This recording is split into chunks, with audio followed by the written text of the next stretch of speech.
Hi everyone. Today I want to go over something that has become more and more popular over the past couple of years, and that is meditation.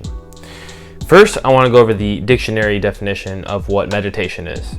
To meditate is to think deeply or focus on one's mind for a period of time, in silence or with the aid of chanting, for religious or spiritual purposes, or as a method of relaxation.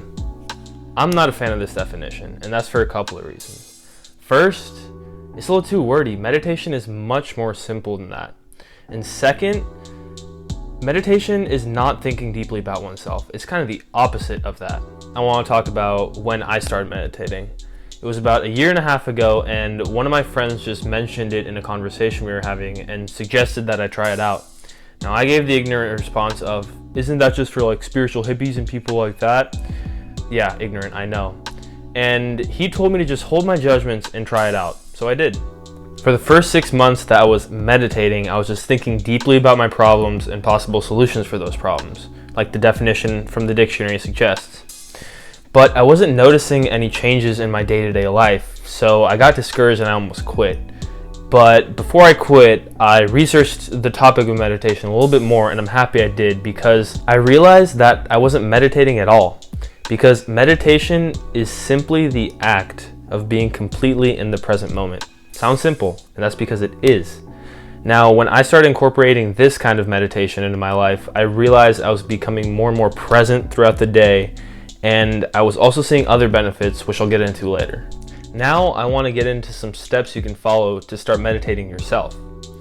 First, find a peaceful place with little to no distractions, because your surroundings are key. Personally, I go out into nature to meditate.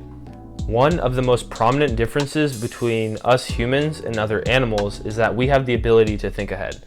Now, this ability is great for a lot of situations, but it can also be a negative because it allows for overthinking and anxiety to exist in the first place. And if we can't turn this part of our brain off, then we're never really fully present and always just somewhere else at the same time, which is just not good. And this problem plagues our society so much because we live in a world that is so fast-paced and so focused on jumping from task to task that we really can't be present. And the reason I go into nature is because it helps me with being more present. Now, maybe it's too hot outside, maybe it's too cold outside, maybe you live in a city where meditating outside just is not practical. I completely understand. I mean, I meditate inside sometimes whenever it's really cold outside, so just do that instead. After you figure out where you're going to meditate, it's time to stretch a little bit and get comfortable. To do this, just do some simple stretches. My body tends to get pretty tight throughout the day, so I do around 20 minutes of stretching prior to my meditation. For you, it might be a little more, it might be a little less. Just do enough to where you're comfortable when you sit down. I like to listen to binaural frequencies when I meditate. I use a YouTube channel by the name of Meditative Mind, which has hundreds of different kinds of frequencies. They're also on Spotify and Apple Music. Link is in the description below. I like these frequencies so much that I actually listen to them while I'm studying or doing a task that requires a lot of focus. Some people prefer meditation guide-based apps such as Headspace and Waking Up with Sam Harris. And just remember, this is all subjective. Try each one and see which one suits you the most. Finally, you're ready to begin meditating. Sit down, cross your legs, and put your arms in a comfortable position. A lot of people think meditation is shutting down all of your thoughts, but this is just not the case. Stopping your mind from creating thoughts is nearly impossible, and this is a reason why a lot of people stop meditating, because they just get discouraged. I want you to do an experiment right now. Close your eyes and focus on 3 things: the sounds you're hearing, your breath, and your thoughts. Now, the first 2 are easy, but the third one, your thoughts, is a little bit more tricky. Now, instead of just trying to shut out all your thoughts, I want you to acknowledge them, but not follow them. A lot of people who have issues overthinking, they get to a point where they don't even realize what they're doing because they just followed a thought randomly and didn't, just let the thought go. The act of meditation is being aware of your thoughts, but not chasing them. Imagine that your mind is a river and your thoughts are logs that are floating in the river. If you don't disrupt the logs and just acknowledge that they're there, the river will flow with no disturbances. But if you grab a log and hold on to it, then the river gets disturbed. One thing to note is when you start meditating, it'll be really difficult to just let your thoughts flow. It seems simple, but it's really not that easy. I know this because I had the same issue. But don't let it discourage you, because eventually, if you keep with it, meditation will be something you look forward to. That's how I start and end my day. You can technically be in the meditative state while you're doing anything, because if you're in the present moment and focused on just what you're doing, you're in that state. I'm much better at reading since I'm more present while doing it. I only recently started reading in my free time because I would always get distracted by my thoughts and not be able to focus, which would just discourage me from reading. But fortunately, this is not the case anymore, and I have meditation to thank for that. There are a plethora of benefits when it comes to regular meditation. Some of these include better sleep, higher levels of gratitude, more self-awareness, and a longer attention span. And this also includes lower levels of anxiety and stress. Personally, the two benefits that have helped me the most would be higher levels of gratitude and more self-awareness. When you're aware of what you're doing at any given moment, you can separate what matters to you and what's important to you and the distractions. Every time I do something, I ask myself, is this serving me and my goals or not? If the answer is no, then I stop what I'm doing and I try and do something that does serve me.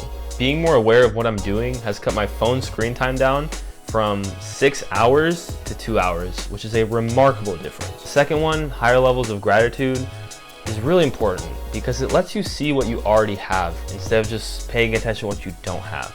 There's so many people on this earth who don't have proper food, clean water, or shelter, and so many of us just take that for granted, and we shouldn't. So many people these days, and I used to be one of these people, are envious and they look up to people like celebrities and successful people and billionaires, and they're like, man, what would it be like to have lives like them? This kind of thinking will never satisfy someone. Sadly, some of these celebrities and billionaires commit suicide, and I think there's a reason for that. I mean, if you go online, a lot of people are just confused on why someone who looks like they have the perfect life would end their life. And I think it's because some of these people just chased after external motivations like money, cars, status their entire lives. And when they thought they got everything that would make them happy, they weren't happy. They just felt empty inside because they never looked at themselves and were like, what are my internal motivations? What actually drives me? But I'll stop there because the external, internal motivation, that topic's just a whole video by itself. Meditation allows you to take a step back and see how much you already have. A great practice to pair along with meditation is a gratitude journal. Now, I do this myself. What I do is every time I meditate, if I think of something I'm grateful for, I just write it down. I don't want to go too in depth about how meditation physically changes your brain because there's a lot of videos out there that already do that.